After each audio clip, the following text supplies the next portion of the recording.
இந்த 10 விஷயத்தை சரியா புரிஞ்சு கொள்ளாம இருக்கிறதால தான் நிறைய பேர் கிரிப்டோவில் ஃபெயிலியர் ஆகுது. அந்த 10 விஷயம் என்னன்னு சொல்லி இந்த வீடியோ கிளியரா சொல்ல போறேன். பிளஸ் நான் 10வது சொல்ல போற விஷயம் மிக மிக முக்கியமான விஷயம். ஸோ அந்த வீடியோ ஃபுல்லா பாருங்க. முதலாவது விஷயம், ஒரு பெஸ்டான ஸ்ட்ராட்டஜியோட ஃபாலோ பண்ணாம இருக்கிறது. நீங்க கிரிப்டோவில் ஜஸ்ட் நார்மல் இன்வெஸ்ட்மெண்ட் பண்ணாலும் சரி, இல்லாட்டி ட்ரேட் பண்ணாலும் சரி, ஈல் ஃபார்மிங் பண்ணாலும் சரி, இல்லாட்டி நீங்கள் ஏர்ட்ராப்ஸ் ஃபார்ம் பண்ணாலும் சரி, நீங்கள் கிரிப்டோவில் இருக்கிற என்ன ஏர்னிங் மெத்தட்டை நீங்கள் ட்ரை பண்ணினாலும் உங்களுக்குன்னு சொல்லி ஒரு ப்ராப்பரான ஸ்ட்ராட்டஜி ஒன்று ஃபாலோ பண்ணுங்க. அந்த ஸ்ட்ராட்டஜி பார்த்தீங்கன்னு சொன்னால் கட்டாயம் நிறைய பேர் செய்கிற ஒரு ஸ்ட்ராட்டஜி அறிக்கணுன்னு எந்த அவசியமும் இல்லை. ஓகே, அதை ஒரு குறைய பேர் தான் பாவிக்காங்கன்னு சொன்னாலும் உங்களுக்கு அந்த ஸ்ட்ராட்டஜி செட் ஆகுதுன்னு சொன்னால் அந்த ஸ்ட்ராட்டஜியில் ஸ்டிக் ஆகிறீங்க.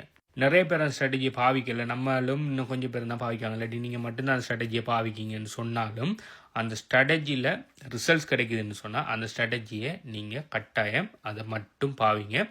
நிறைய பெரிய பெரிய இன்ஃப்ளூயன்சர்ஸ் நிறைய பேர் இந்த ஸ்ட்ராட்டஜி பாவிக்கல, வேற ஒரு ஸ்ட்ராட்டஜி பாவிக்காங்க. அப்போ நம்மளாக தான் பாவிக்கணுமா? நம்மள்கிட்ட இப்போ ஆல்ரெடி ஸ்ட்ராட்டஜி நல்ல மில்லியான்னு சொல்லியெல்லாம் டவுட் படாதீங்க. நீங்கள் பாவிக்கிற ஸ்ட்ராட்டஜி உங்களுக்கு ரிசல்ட்ஸ் தரணும்னா கட்டாயம் அந்த ஸ்ட்ராட்டஜியை ஃபாலோ பண்ணுங்க. மல்டிபிள் ஸ்ட்ராட்டஜிக்குள்ளே எல்லாத்தையும் கொண்டே போட்டு எல்லாத்தையுமே மெஸ்அப் பண்ணாதீங்க.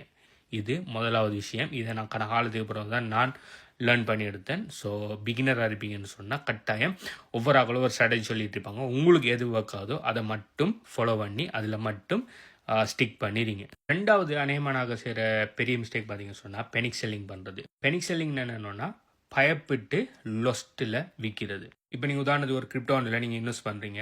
நீங்கள் இன்வெஸ்ட் பண்ணி நீங்கள் நல்லா ஃபண்டமெண்டல் அனாலிசிஸ் பண்ணி டெக்னிக்கல் அனாலிசிஸ் பண்ணி எல்லாமே ப்ராப்பராக செஞ்சு தான் நீங்கள் இன்வெஸ்ட் பண்ணுறீங்க.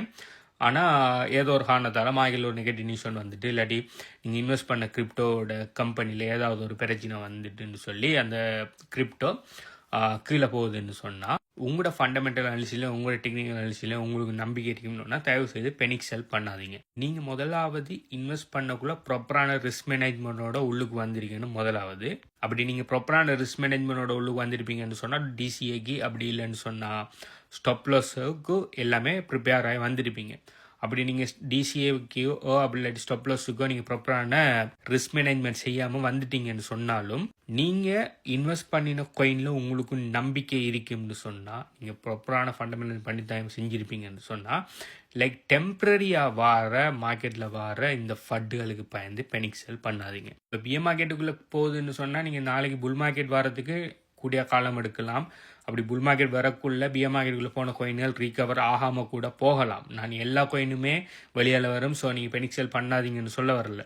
நீங்கள் முதலாவது செய்ய வேண்டியது ஏதோ ஒரு கிரிப்டோ கரன்சியில் நீங்கள் ஷார்ட் டைமில் ட்ரேடிங் பர்பஸுக்காக நீங்கள் இன்வெஸ்ட் பண்ணக்குள்ள கட்டாயம் ரிஸ்க் மேனேஜ்மெண்ட்டோட நீங்கள் இன்வெஸ்ட் பண்ணணும். அப்படி நீங்கள் ரிஸ்க் மேனேஜ்மெண்ட் இன்வெஸ்ட் பண்ணிங்கன்னு சொன்னால் பயப்பட தேவையில்ல. நாளைக்கு இந்த ரிஸ்க் மேனேஜ்மெண்ட் உங்களோட போர்ட்ஃபோலியோ பாதுகாத்துக்கொள்ளும். ஆனால் நீங்கள் லாங் டைமுக்கு ஒரு நல்ல ஒரு காயின் ஒன்றில் இன்வெஸ்ட் பண்ணுறீங்க. ஸோ லாங் டைமுக்கு நீங்கள் ஹெல்ப் பண்ணதுக்கு இன்வெஸ்ட் பண்ணக்குள்ள பார்த்தீங்கன்னா நீங்கள் ரிஸ்க் மேனேஜ்மெண்ட் பண்ண தேவையில்ல. ஓகே, ஏன்னா நீங்கள் லாங் டைமும் ஹோல்ட் பண்ண போகிறீங்க. ஸோ அப்படி நீங்கள் இன்வெஸ்ட் பண்ணக்குள்ள நாளைக்கு வர சின்ன சின்ன ஃபட்டுகளை பார்த்து நீங்கள் வந்து பெனிக் செல் பண்ணக்கூடாது. ஏன்னா நீங்கள் லாங் டைமுக்கு நம்பிக்கையாக நீங்கள் காயின் ஒன்று வாங்குறீங்க. அப்படி வாங்குறது முதல் நீங்கள் ப்ராப்பரான ஃபண்டமெண்டல் எல்லாம் நீங்கள் படித்து போட்டு தான் நீங்கள் வாங்கியிருப்பீங்க. சும்மா போய் மீம் கோயின்லையோ இல்லாட்டி அந்தந்த கோயின்கள்லையோ நீங்கள் இன்வெஸ்ட் பண்ணிக்க மாட்டீங்க லாங் டைமுக்கு இன்வெஸ்ட் பண்ணுறதுக்கு. அப்படி எல்லாமே செஞ்சு நீங்கள் இன்வெஸ்ட் பண்ணுறதை நீங்கள் நாளைக்கு இப்படியான மடத்தனங்களால் உங்களோட பணத்தை லாஸ் பண்ணாதீங்க. மூணாவது, உங்களால் இழக்க முடியாத பணத்தை இன்வெஸ்ட் பண்ணுற. அதாவது கிரிப்டோவில் நீங்கள் எப்பயுமே கிரிப்டோன்னு மட்டுமே நீங்கள் எந்த ஒரு இன்வெஸ்ட்மெண்ட் பண்ணுறாலும் நீங்கள் எப்பயுமே அந்த பணம் இழந்தாலும் நீங்கள் அந்த பணம் உங்கள்கிட்ட இல்லாமல் போனாலும் உங்களோட வாழ்க்கையில் எந்த விதமான பாதிப்பும் ஏற்படாதுங்கிற பணத்தை மட்டும்தான் நீங்கள் இன்வெஸ்ட் பண்ண வரணும். இப்போ அடுத்த மாதம் ஒரு பணத்திட்ட தேவைன்றிருக்கு, அதை நான் இப்போ கிரிப்டோவில் இன்வெஸ்ட் பண்ணி அடுத்த மாதம் வரக்குள்ள வெளியால் எடுக்கணும். அப்படி அதுக்குள்ள ப்ராஃபிட் பார்ப்போம். ஒரு குறிப்பிட்ட எனக்கு மேரேஜுக்காக கொஞ்சம் பணம் வச்சிருக்கேன், படிப்புக்காக கொஞ்சம் பணம் வச்சிருக்கேன், அதுக்கு ஒரு வருஷத்தில் தேவை, 2 வருஷத்தில் தேவை, அதுக்கடையில் நான் கிரிப்டோக்குள்ளே போட்டு அதை லாபமாக்கி அதுக்கடையில் நான் வெளியே எடுக்க போகிறேன். இப்படியான முட்டாள்தனமெல்லாம் நீங்கள் பண்ணாதீங்க. ஏன்டா கிரிப்டோ மார்க்கெட் பார்த்தீங்கன்னு சொன்னால் பயங்கர வாலடைல். கிரிப்டோ மார்க்கெட்டில் தான் நீங்கள் எந்த அளவுக்கு 2x 3x 5x 10x 100x என்று சொல்லி நீங்கள் ப்ராஃபிட் பார்க்கலாமோ அதே அளவுக்கு -90%, -95%, -99% கூட போய் அது ரீகவர் ஆகிறதுக்கு 2 3 4 5 வருஷம் போகிற நாட்களும் இருக்குது. ஸோ உங்களுக்கு தேவைக்கிற பணத்தை தயவு செய்து உள்ளுக்கு கொண்டு வராதிங்க. அப்படி கொண்டு வந்தீங்கன்னா நாளைக்கு கிட்டத்தட்ட 40-50%, சில நேரம் 90-95% லொஸ்ட்டில் தான் நீங்கள் அவசரமாக அந்த பணம் தேவைப்படும் சொன்னால் லொஸ்ட்டில் விற்றுட்டு வெளியால் போகிற மாதிரி நிலைமையில் வரும். அதனால் எப்பயுமே தேவைக்கு இருக்கிற பணங்களில் தயவு செய்து இன்வெஸ்ட் பண்ணாதீங்க. அடுத்தது எப்பயுமே உங்களோட ஓன் ரிசர்ச் எல்லாம் பண்ணிக்கொள்ளுங்க.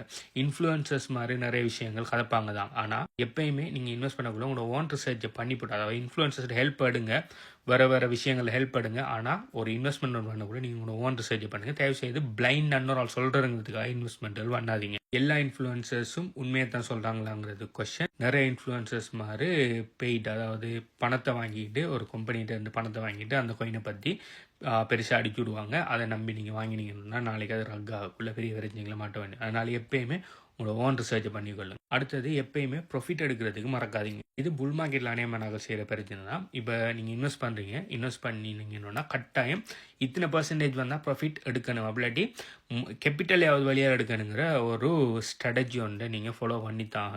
நானும் நிறைய புல் மார்க்கெட்டில், அதாவது நான் புதுசாக வந்த டைமில் நான் செஞ்ச பெரிய மடத்தனங்களில் ஒன்று தான் ப்ராஃபிட் எடுக்காமல் விடுறது. இப்போ நம்ம போர்ட்ஃபோலியோ நம்ம இன்வெஸ்ட் பண்ணிக்கலாம், டபுள் மடங்காம், ட்ரிபிள் மடங்காம், சில நேரம் 10%, 20%, 30% சொல்லி ப்ராஃபிட் வரும்.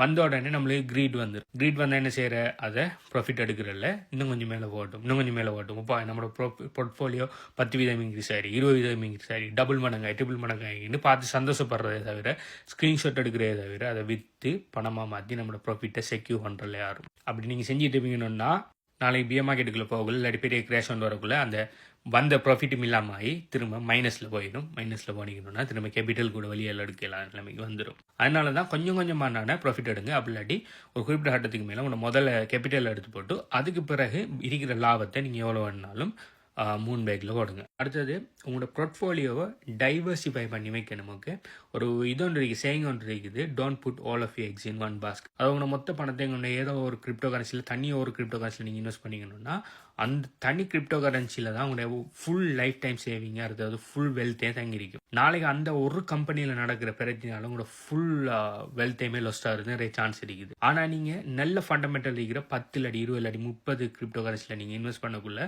நாளைக்கு 1-2 கம்பெனிஸ் ஃபெயிலியர் ஆகினாலும் மற்ற எல்லா இது ப்ராஜெக்ட்டும் சக்ஸஸ் ஆகக்குள்ள உங்களோட போர்ட்ஃபோலியோ சக்ஸஸ் ஆகும். நான் ஆல்வேஸ் பிட்காயினில் மட்டும்தான் இன்வெஸ்ட் பண்ணுறேன். பிட்காயின் சம்மந்தமாக தான் நான் நிறைய பேசியிருப்பேன். அதுக்காக நான் பிட்காயினில் மட்டும்தான் இன்வெஸ்ட் பண்ணியிருக்கேன் நான் கேட்டால் இல்லை. நான் நிறைய ப்ராஜெக்டில் நான் ரிசர்ச் பண்ணி, நான் ஃபண்டமெண்டல் அனாலிசிஸ் பண்ணி நான் வாங்குவேன்.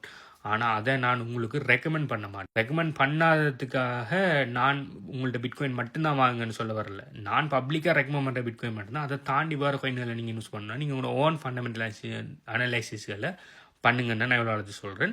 நீங்கள் ஓன் ஃபண்டமெண்டல் அனாலிசிஸ்களை பண்ணி நீங்கள் உங்களோட போர்ட்ஃபோலியோவை டைவர்சிஃபை பண்ணி இன்வெஸ்ட் பண்ணி கொள்ளுங்க. ஆனால் உங்களோட போர்ட்ஃபோலியோ பெரிய அளவுள்ள பங்கை பிட்காயினுக்கும் ஒதுக்குங்க. ஏன்னா பிட்காயின் தான் நம்பர் 1 கிரிப்டோ கரன்சி. இதுதான் 16 வருஷமாக சக்ஸஸ்ஃபுல்லாக ரன் ஆகிட்டு இருக்கிற நம்பர் 1 கிரிப்டோ கரன்சி பிட்காயின் தான்.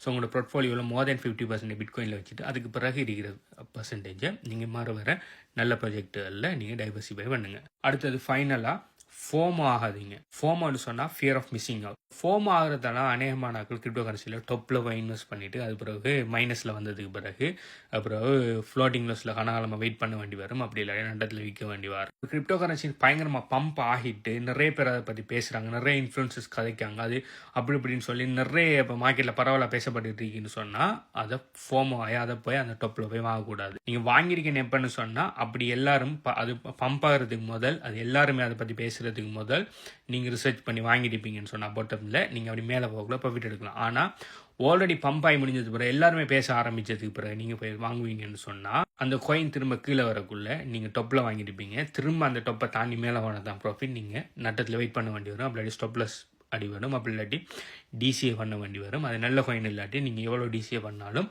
உங்களோட ஆவரேஜ் ப்ரைஸை கீழே கொண்டு வரது பயங்கர கஷ்டமாக இருக்கும். ஸோ அதனால் எப்போயுமே மார்க்கெட்டில் பயங்கரமாக பரவாயில்ல அடி வரட்டிக்குள்ள மார்க்கெட்டில் எல்லாருமே ஃபார்ம் ஆகல. நீங்கள் ஃபார்ம் ஆகாமல் எப்படி வேல்ஸ் இன்வெஸ்ட் பண்ணுவாங்களோ அதே மாதிரி வேல்ஸ் மாதிரி சிந்திச்சு வேல்ஸ் மாதிரி இன்வெஸ்ட் பண்ண பழகிக்கொள்ளுங்க. அந்த சொன்ன விஷயத்தில் எதை நீங்கள் ஃபாலோ பண்ணுற, எதை நீங்கள் ஃபாலோ பண்ணுறலன்னு சொல்லி கீழே கமெண்ட் பண்ணுங்கள். ப்ளஸ் உங்களுக்கு பிட்காயின் கிரிப்டோ கரன்சி வந்து பேசிக்கில் இருந்து படிக்கணும்னு சொன்னால் பிட்காயின் ஹார்வெஸ்ட் சிஸ்டத்தில் எல்லாத்தையுமே 100% ஃப்ரீயாக டீச் பண்ணிங்க. எப்படி கிரிப்டோ கரன்சி வாங்குற, எப்படி கிரிப்டோ கரன்சி பிட்காயினை நான் கஸ்டோடியல் வாலெட்டில் ப்ரொடெக்ட் பண்ணி வைக்கிறேன், எப்படி பிட்காயினை மல்டிப்ளை பண்ணுற சொல்லி எல்லா விஷயத்தையுமே பிட்காயின் ஹார்வெஸ்ட் சிஸ்டத்தில் 100% ஃப்ரீயாக டீச் பண்ணிங்க. பிட்காயின் ஹார்வெஸ்ட் சிஸ்டத்தில் டீட்டெயில்ஸ் வேணும்னு சொன்னால் நீங்கள் இந்த வீடியோ பார்க்குற டைமுக்கு இந்த வீடியோக்கு எத்தனை லைக் இடிங்கிறதுக்கு கமெண்ட் பண்ணுங்கள். ப்ளஸ் என் நேமில் நிறைய ஃபேக் ஐடிஸ் சுற்றிட்டு இருக்குது. என் யூசர் நேம் பார்த்தீங்கன்னு சொன்னால் நான் எடுத்து போட்டிருப்பேன். நீங்கள் யாருன்னா உங்களுக்கு வந்து மெசேஜ் பண்ணாங்கன்னு சொன்னேன் என் ஐடியில் முதலாவது என் யூசர் நேம் சரிதானாங்கிறத இது செய்யுங்க. அடுத்தது நான் நீங்களாக வந்து என்கிட்ட முதல் மெசேஜ் பண்ணாத வரைக்கும் நான் உங்களுக்கு மெசேஜ் பண்ணி பிரமிட் ஸ்கீம்லையோ டபுள் ஸ்கீம்லையோ இன்வெஸ்ட் பண்ண சொல்ல மாட்டேன். ஸோ நிறைய ஃபேக் ஐடியா இருக்குது, கவனமாக இருங்க. இன்னொரு வீடியோவில் சந்திப்போம். பை.